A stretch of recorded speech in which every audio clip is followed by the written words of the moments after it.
Hello everyone. Today we will try to understand the operation of precision full wave rectifier. It is called as precision full wave rectifier because the output what we are getting is going to be very precise, and compared to diode rectifier, the advantage of this precision rectifier is we don't have that diode drop of 0.7 volt as far as silicon diode is concerned, right? So that can be easily avoided. And also the another advantage of this precision rectifier is we can have a amplified output. So basically the rectifier is supposed to convert AC signal into a DC signal.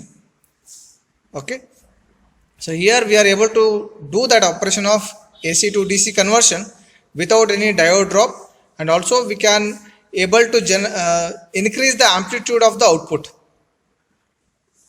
So to conduct this experiment, we require op amps 2 in number, we need 2 diodes, and there are some resistors required, and we need a function generator to give the input, and also we need a DC supply and CRO for measurement of the waveform.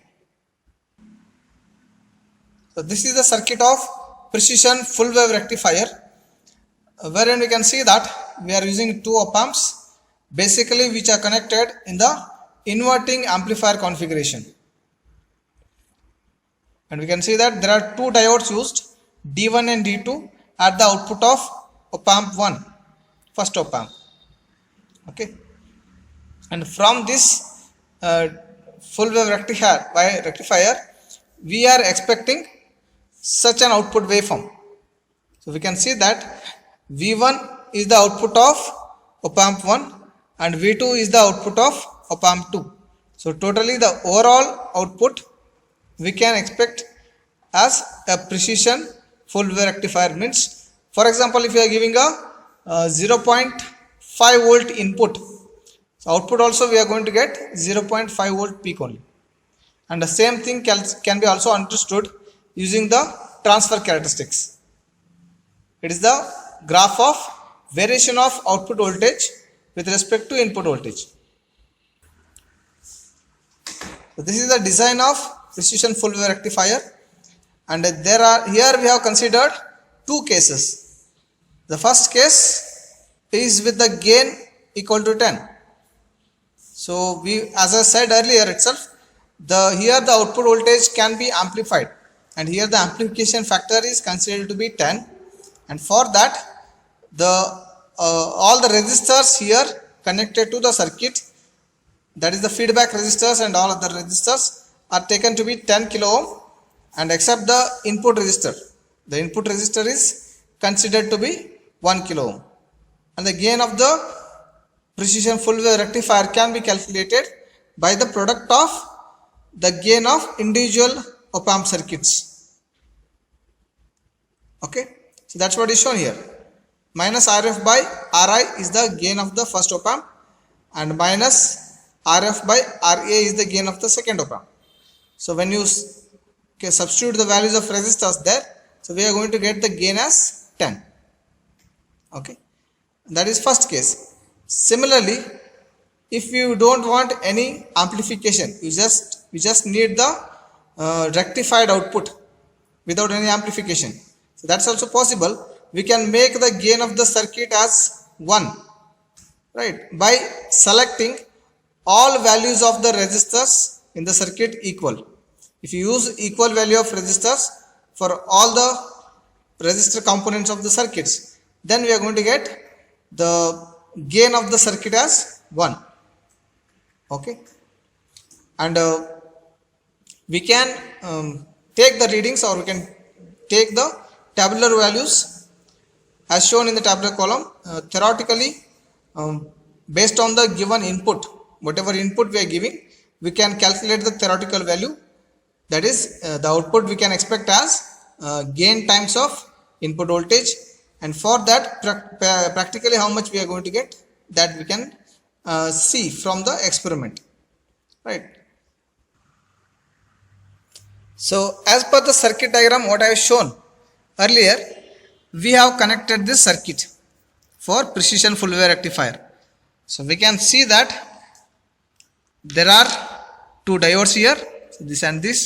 These two are the diodes connected as shown in the circuit diagram, and these are all the resistors which are connected in the circuit. So totally we have 5 resistors as we have shown in the circuit. Okay. So all this circuit connection is as per the circuit diagram.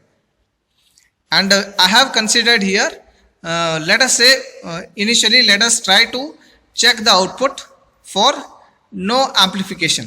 Means the amplification factor or the gain of the circuit, I have made it or considered it to be 1. So all the resistors values in the circuit are same, and I have taken the resistor values as 1 kilo ohm. You can choose any value of resistor which are of equal values. Means if you are using 1 kilo ohm, all the resistors should be of 1 kilo ohm. If you are using 10 kilo ohm, all the resistors should be of 10 kilo ohm. Okay. So now let us try to switch it on and see what we can get.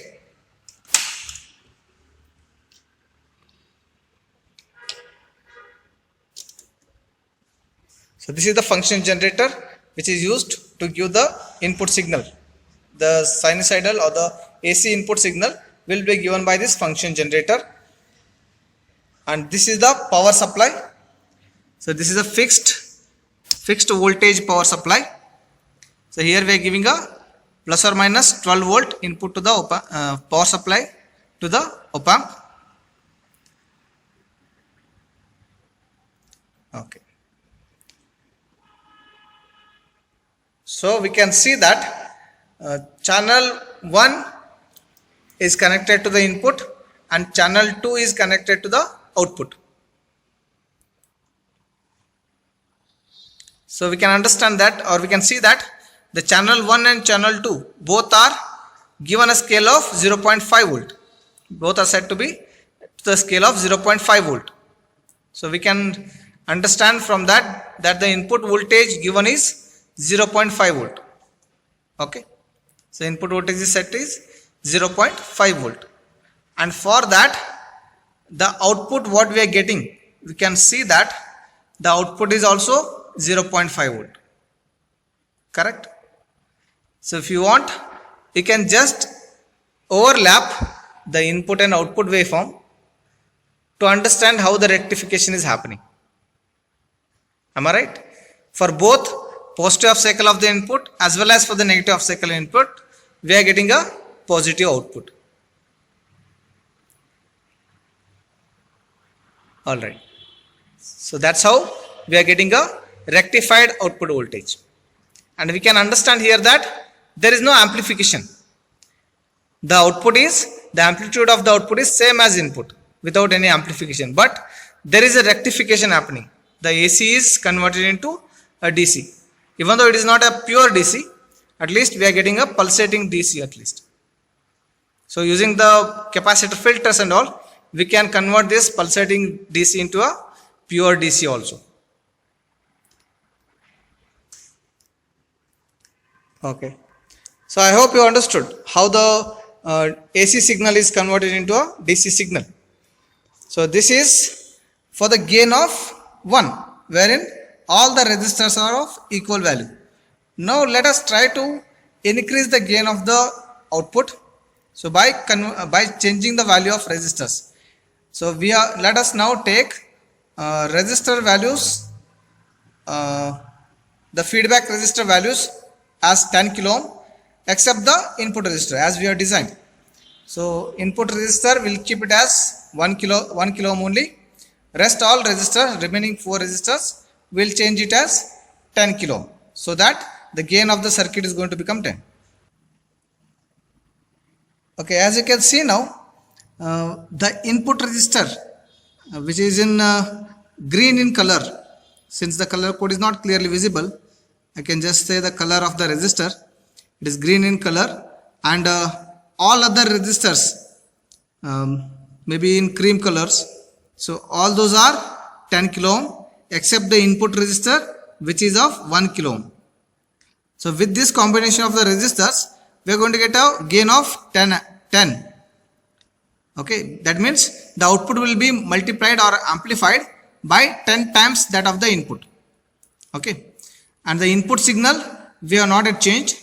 The input voltage is still 0.5 volt only we are giving, so that we can see that.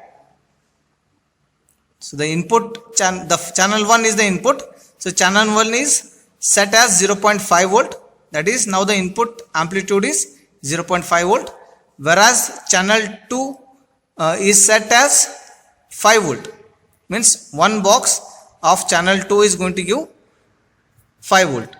Okay, so channel 2 is the output. Fine, so we can see that now the channel 2 is giving an output of 5 volt, correct? So input is still 0.5, whereas the output we are getting it as 5 volt, that is 10 times more than the input voltage, correct? So that's how. And also we can see that the output is still rectified. We are able to get a amplified output as well as rectified output. The output is amplified as well as rectified. So we can see that. So for both positive and negative half cycle of the input, we are able to get a positive output or rectified output. Okay. So I hope you have understood this.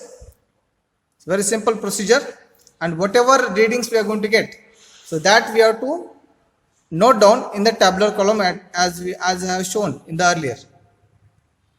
Okay. Thank you.